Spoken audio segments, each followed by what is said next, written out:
now we get to a real Shrek 3, and to me, the end of the franchise. Yo, dudes, the Empire's pretty chill. Maybe you could, like, join it or something.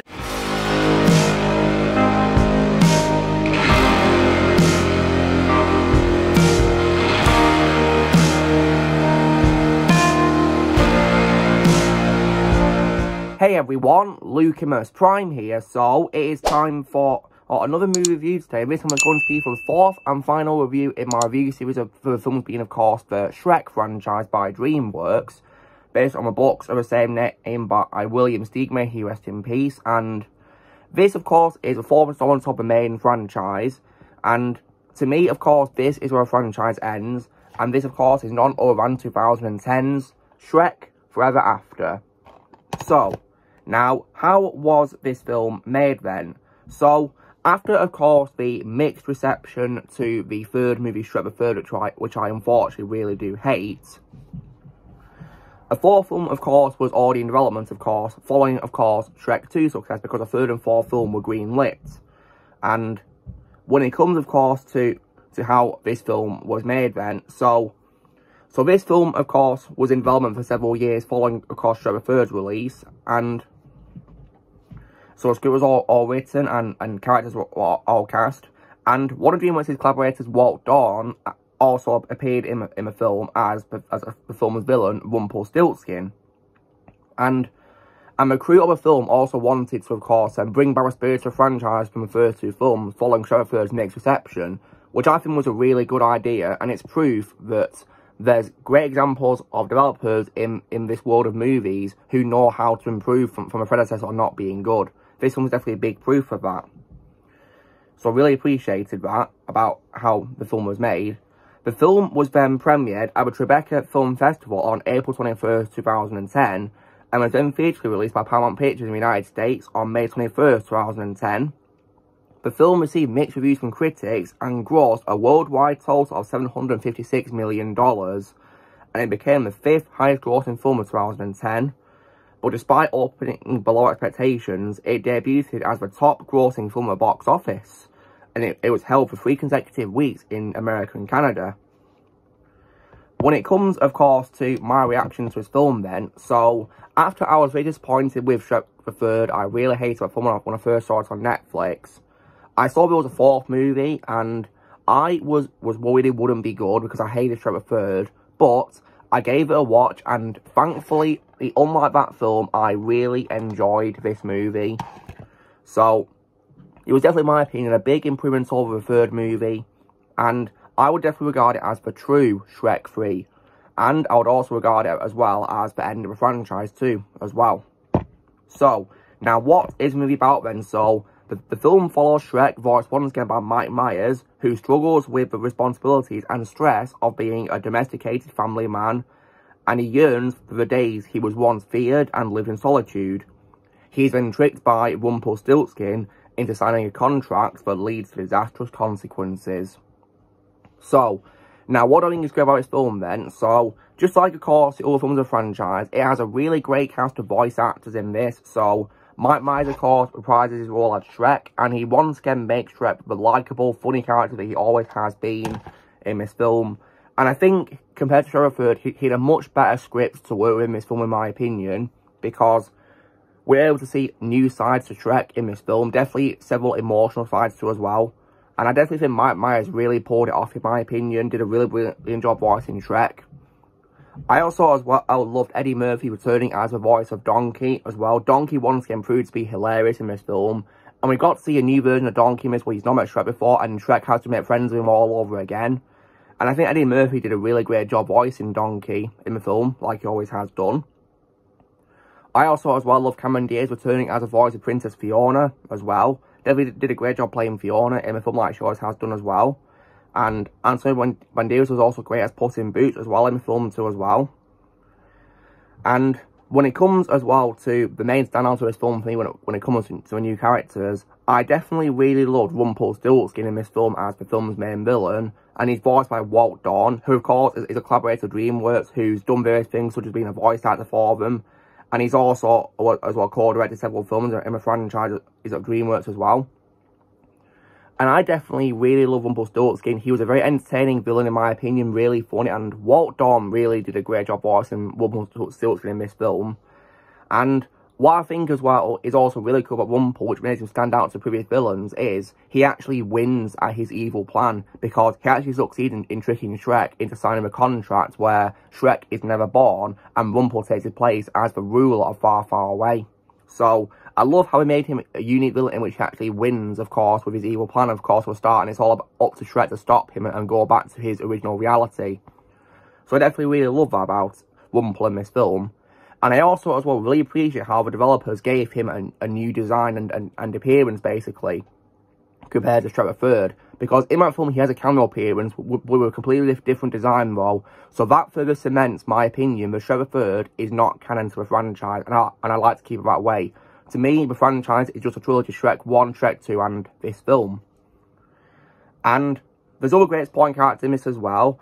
I also love the addition of other ogres in this film too. For example, John Hamm as Brogan, Jane Lynch as Gretchen, and also Craig Robinson as Cookie. Cookie, in my opinion, was hilarious, and Craig Robinson was one of my favourite comedians. He was so funny as Cookie in this film, and very likeable as the character, I must say, too, as well. Made him a very likeable character as well, being hilarious. And also as well, when it comes as well to other familiar faces, I also love how this film did not forget about Fiona's father, King Harold, and they gave him, in my opinion, a much better send-off than Shrek the 3rd attempted to do really badly, because he actually appears in a flashback at the start of the film in human form, and I love how it's able to integrate Rumpel into the first film's plot, because it's revealed that Fiona's parents were going to sign a contract to return Fiona to of course, her human form and not be cursed anymore, before it was then revealed that Shrek had saved her. So I love how they integrated Rumpel into events of the first film, just, of course, in a different scene, you know, different location to the first film. So I think they did a great job with that, and it made a lot more sense how he was in a different place, of course. Because I bet if he was, of course, in, you know, their kingdom, of course, or maybe somewhere else during the events of the first film, it would probably be confusing as to why he's there when we didn't see him in the first film. So they did a really good job with that. And as always, I love John Cleese and Dame Julie Andrews, of course, as the characters, as, of course, King Harold and Queen Lillian. So I definitely really love how they came back for that. And the rest of the cast also were good as well in this, and animation was also once again great to see as well. And because the technology has been improving over the years, it definitely shows a lot in this film, because many of the shots were visually stunning in my opinion, and I think they did a great job. I also, as well, love the musical score in this film, composed by Harry Gregson Williams. Great music, in my opinion. And just, he's great to listen to. He's a great composer, in my opinion. And speaking, of course, of how it brings out the spirit of a franchise, I love how the film starts with a fairy tale narrated by a character. Something, of course, that wasn't really in the third film, was, because that just began with, of course, Prince Charming doing a recreation of trying to save a princess, of course, at a show. Whereas, of course, with this film, it begins with Rumpel narrating, doesn't it? Which I thought was really cool. And also, as well, other great things about this film for me. Now, with regards to why I'd say this film is perfect ending for a franchise, it's because of how the film ends. Because at the end of the film, of course, Shrek and, of course, his team of friends are able to stop Rumpel, and he's able to, of course, achieve the true love's kiss with Fiona, and then of course he fades from existence, but of course he's able to tell her that he's thankful that he got a chance to be in love again. And in my opinion, that was a really emotional scene, but was well executed. And then it's revealed after he's faded from existence that Fiona's still an ogre, meaning that the curse is broken and she's assumed love's true form. And this causes the alternate reality to go, and then Shrek is then sent back to his original reality before he lost his temper. And then he embraced his family. So I think it's true to say the franchise ended where it all began, in, of course, the swamp. So it's like poetry, it rhymes. So I definitely really love about franchise how it ended where it all began. And even features the same song as well from the first one, the party scene, which I thought was really cool. So I love how they're very creative in the music choice for this. And there's lots of callbacks to the first one as well in the story, which I definitely really appreciated. So it feels like a very good bookend how it's connecting to old stuff. So I definitely really love that. And the reason why I regard it as the end is also not just because of the emotional ending, but because of how the film's marketed. Because notice on my Blu-ray it says there, the final chapter. Yeah, exactly. They weren't hiding it was the end at all. it's called that for a reason, because it's the end of a franchise, and I'm happy to have it that way. I'll accept nothing else after this film at all, because to me, it's the true end of a franchise. So, I definitely really love Shrek After. To me, I think it's, shall I say, an underrated finale to a franchise, in my opinion. One that, in my opinion, deserves more attention, because I think it's a really good film. And I'm happy to regard it as the end of a franchise, and what we should have got instead of what we got in 2007. To me, it's the true end of a franchise.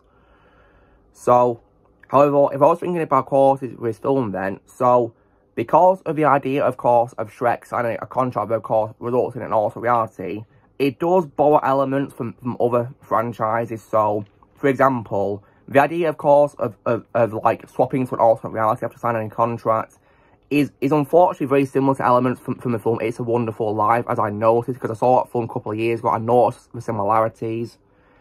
In addition, as well, it's also as well very similar as well to Back to the Future as well, because of the idea of a protagonist having to fix the timeline before he fades from existence, of course, as well. And it's also unfortunately similar to a Christmas film that I do hate, which is Santa Claus 3, as I noticed, because it's very similar, because both villains of the films trick the protagonist into giving up a life as something. So, in which case, Shrek being, of course, you know, the family man he is, instead of being a scary ogre. And it results in the villain taking over that title, basically. So that was, of course, a similar plotline too. And it's also similar to A Little Mermaid as well, because the main character makes a magical deal with the villain, which grants their wishes, but signing the contract, of course, activates a countdown, and the character has to nullify this contract by, of course, getting a true love's kiss, or otherwise something bad will happen to them. So, it does unfortunately rehash those elements from previous films, really, but I still enjoy the film for what it is worth, though.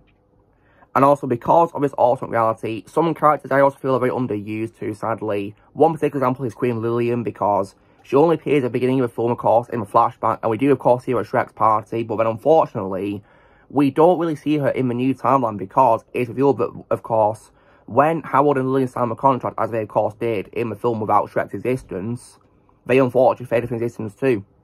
And that, of course, results in Wumple will be the ruler. So, yeah, so I really do feel that Queen Lillian was really underused in this film. Howard, I can accept not being in for much because he, unfortunately, of course, has died. But I do wish Lillian had more screen time, though. And also, as well, the Gingerbread Man is also, unfortunately, once again underutilised like the first movie, because he only appears being interrogated by Shrek. And before Shrek can ask him more questions, Puss in Boots eats him, because, get this, guys, in this film, Puss in Boots is overweight, which is a new change for a character. It was pretty funny for seeing, and Anthony Banderas definitely did a good job with the humour in the film, but it still felt very strange seeing Puss being so different compared to the badass boy that he was in Shrek 2, really.